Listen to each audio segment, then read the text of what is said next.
All Things Motoring International is bringing you more exciting videos. Don't miss anything. Click the subscribe button and catch our weekly content. This week we visit the bike shop in Rivonia and chat to James Ridley.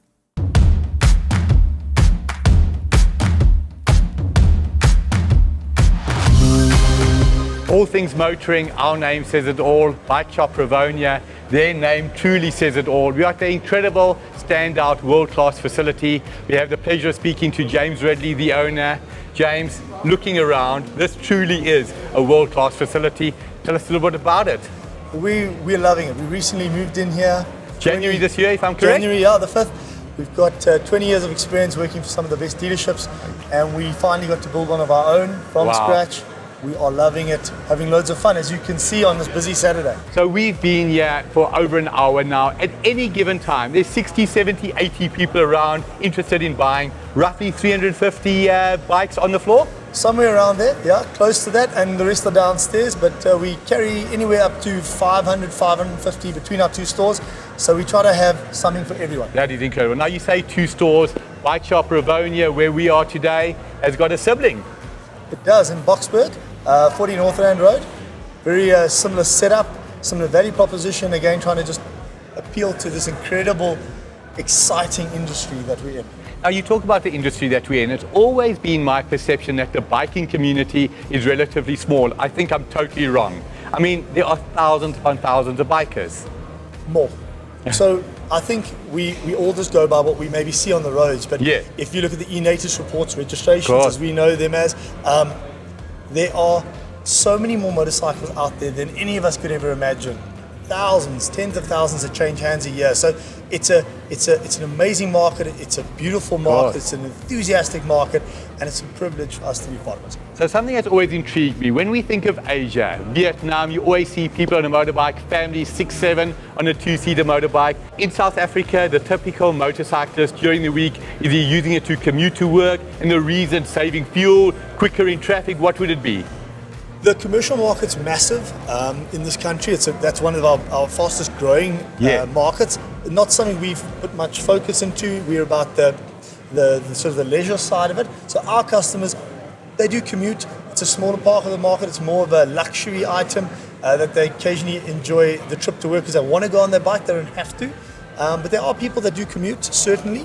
But as I say, our side of the market's more the leisure end. Weekend guys, the guys are going breakfast runs, having lots of fun riding with groups and clubs and friends, and that's our side. But commercial's massive. Thousands of units a month are sold for that, for the Mr. D's and that. Of course, Uber Eats, etc. Exactly. So one of the things that's always intrigued me, now I'm a car man.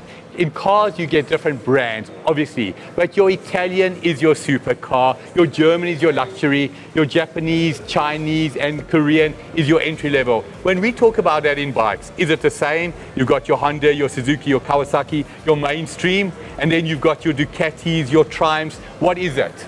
Well, there is an Italian flair, I think, to anything that they build. Italian shoes, Italian food, Italian culture. Clothing, everything. They're great. And with Fabiani Italia on your shirt, you're living it. I'm not allowed to. I'm not allowed to choose. We are generic. We sell all brands. We love them all the same. But as a person, you can't help but have a passion towards something from your childhood. The first little 50cc often was a Honda for someone or a Yamaha PW. For me, I love Italian bikes. I'm a Panigale enthusiast, Ducatista, if you want to call it that. But that's just a division that I've sort of personally resonates with you too, because I love the look of them. But we love all bikes, but everyone's got their choice. There's no right or wrong, but there certainly is.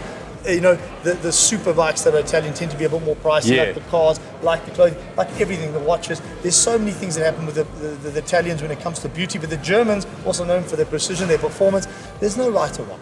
But now, what German bikes are there today mainstream? Well, BMW is the first one that's always going to come to mind. There's been a couple of hybrids and some unique specialized stuff, like Suter as well is an incredible brand that Keanu Reeves was involved with, that I recently got to see one. There's one in the country.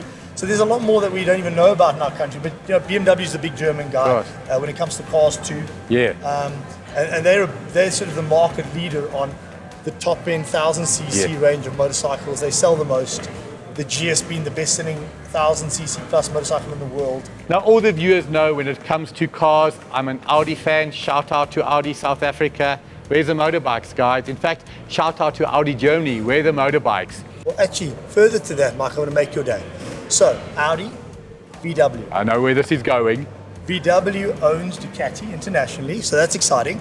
And now, as of next year, we just read the press, the current importer of Ducati mentioned that VW is going to be the official importer from next year. So we're expecting great things from Ducati. Amazing, amazing. So James, back to the bike shop. If there's one thing that stands out, look around you, see the crowd here. You are the go-to bike shop in Johannesburg, clearly.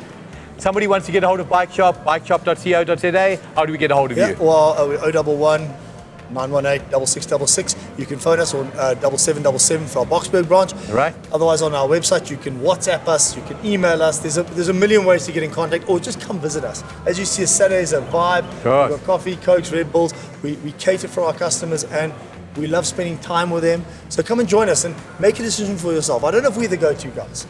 But you are come the here go-to yourself guys. and make the decision yourself. So something that stands out for me, I love people, I love interacting with people. I said to James, when can we interview you? When's the best time? He said, Mike, come in on a Saturday. I love to interact with the public. And that is so true, James. It's been a pleasure speaking to you. Wishing you and your team the very best. You have an incredible facility. Thank you. In any activity you do, safety is of paramount importance. I love jet skiing. I've never felt that jet skiing is an inherently unsafe sport. You wear a life jacket, no issues. Biking, combination of our roads, combination of our drivers, taxis, etc., is not quite as safe. Behind me, Bike Kings have everything you need to be as safe on the road as you can. Helmets, jackets, protection, knee guards, you name it. Big shout out to Bike Kings, incredible attitude. Marc Marquez, the legendary 6-time MotoGP champion, born on the 17th of February, 1993. What have we got in common? Not a hell of a lot, possibly that we're both male and that I've got dark hair. From the moment he made his debut in the 2013 season, I was a fan. Everything about him resonated with me. His style, his persona, his outgoing personality. The bike in front of me hasn't got a lot in common with a MotoGP bike, but it does have one thing in common.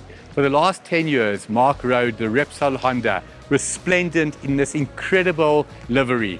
2024, you're on a new bike. Marc, mark my words, excuse the pun, this is your year.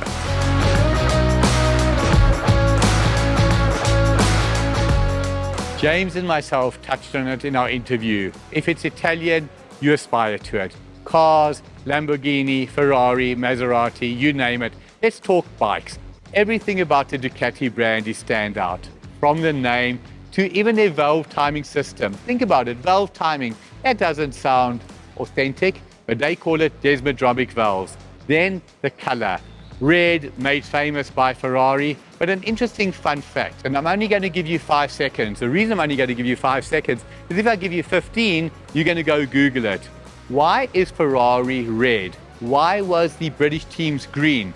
In the 1950s, the motoring authorities, the FIA of the time, said that the country of entrant, Britain, needed to be green, France needed to be blue, and the incredible country that is Italy was designated red. You heard it on All Things Motoring.